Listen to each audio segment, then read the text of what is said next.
if you explain about the hadith Qirtas. There is an incident which because this is the time when the Shias are saying that Rasulullah sallallahu alaihi wasallam has asked for the pen and paper to be written, something he wanted to explain to the Ummah, the final message, and they were saying that Umar ibn Khattab was rejecting it. Umar didn't want Prophet sallallahu alaihi wasallam to write about that. But see, first of all, this is the last stage. And the last stage, there are people who would always say, if Allah subhanahu wa ta'ala wanted, first of all, try to understand this point. If Allah subhanahu wa ta'ala ever wanted Ali radiallahu ta'ala anhu to become the Khalifa, and not Abu Bakr and not Umar, so that is the right time for Allah subhanahu wa ta'ala to, make his Prophet speak. Why would he leave, when the Prophet came to unite the Ummah? Allah subhanahu wa ta'ala has said about all the prophets and messengers in Surah Al-Baqarah, chapter 2 and verse 118, which starts from 108 to 202 to 208 to 213, where Allah subhanahu wa ta'ala is saying, كان الناس أمة واحدة فبعث الله النبيين مبشرين ومنذرين وأنزل معهم الكتاب بالحق ليحكم بين الناس فيما اختلفوا فيه. Now this ayah, if you read the translation, it is 213 of Surah Al-Baqarah. If you read the translation, subhanAllah, you will know it. That Rasul ﷺ was one of those prophets and messengers who came to unite the Ummah and to clear the things which were fall into disputes, which the people were fall into disputes, like Jews and the Christians and the pagans. So Rasul ﷺ came to unite them. So how can you expect from Allah to leave, that Prophet ﷺ going and leaving this world and keeping mystery and secrets to, for the Sahaba to fight after his, death, that the Sahaba will fight who will be the next successor. So this is a common understanding. It's a common sense that the enemies of Islam, they want to highlight this point. But you as a mashallah brother Anwar, you can understand this. That even though if it could be a hadith mentioned in maybe Sahih Bukhari, Allahu Alam, they refer this to Sahih Bukhari.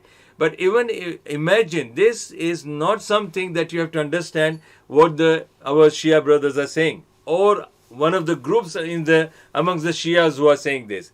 And what they want to say is that Rasulullah wanted to write something about Ali, Fatima, Hassan and Hussein, but Umar ibn al-Khattab was, he used to have some hatred in his heart. That's why he didn't want to make it clear, and he didn't want Prophet to write at this situation, and he knew that the Prophet at this stage will be soon he's going to die. So he was the one who was rejecting it.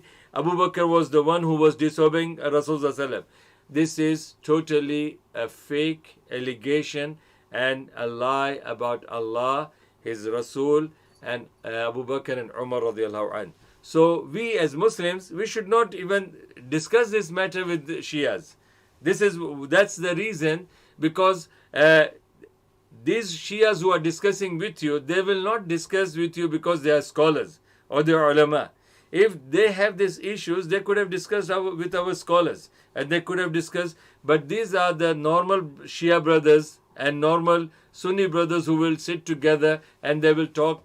The Sunnis will listen from our Sunni scholars, and the Shias will listen from the Shia scholars, and then we will sit together and we'll chat and dispute and argue. And subhanAllah, some Shias will get angry, some Sunnis will get angry, and they will start abusing each other. But I'm giving you the logic reason. Let's understand that Rasulullah wanted to say something. That is the reason he asked for the pen and paper. Okay? Qirtas. Qirtas is a paper. That's why I was not 100% sure which Qirtas hadith you were referring to. But this is a very famous story narrated by Rasul about Rasul that before his death he wanted to bring, a paper. He asked for the pen and paper so that he would. And Umar radiallahu anhu is saying, Ya Rasulullah, we have the Quran, so why do you have to write? So this is how they refer to Umar ibn al-Khattab. But whatsoever that has happened, who has told our Shia brothers or Sunni brothers that Umar understood what Prophet wanted to say? Umar didn't know the ilm al-ghaib. And Umar, why would he be worried? Because if Umar was the person who was scared of Ali radiallahu ta'ala anhu, or Hazrat Fatima radiallahu ta'ala anha, or their two sons Hassan and Hussein, then before them Abu Bakr is also there. Was Umar against Abu Bakr? Was Abu Bakr against Umar? And then we talk about the Ahlul Bayt? No, alhamdulillah. This is nothing but because see, the point I'm explaining, you have to use your logic. Let's assume that Rasul Sallallahu Alaihi Wasallam wanted to say something about Hassan, Hussein or Ali radiallahu ta'ala anhum ajma'een, and Umar was against that and Abu Bakr was against that. So now we are in our understanding, if we accept this, we are saying that Rasul Sallallahu Alaihi Wasallam throughout his life, he came to unite the ummah. He came to bring the true message to Rasulullah Sallallahu Alaihi Wasallam, to the Jews and the Christians, what monotheism is, what Tawheed is, and what is the importance of this life and what is the importance of the hereafter. And then at the end he failed in his mission. Allah failed in his mission. Rasul Sallallahu Alaihi Wasallam failed in his mission. And that's why he is leaving this ummah and he's going to Allah subhanahu wa ta'ala and creating a suspense for the ummah so that after the death of Rasulullah sallam, they will fight. Is that the thing? Subhanallah. Not a person with the common sense can ever think that the person who lived for 23 years just to unite the ummah to come to one deen, one religion, and then he is now leaving this world and putting the ummah, the Muslim ummah, into disputes and fight. This is a proper ignorance and lie about Allah and His Rasul. Hope inshallah, my brother Anwar, you have understood the answer.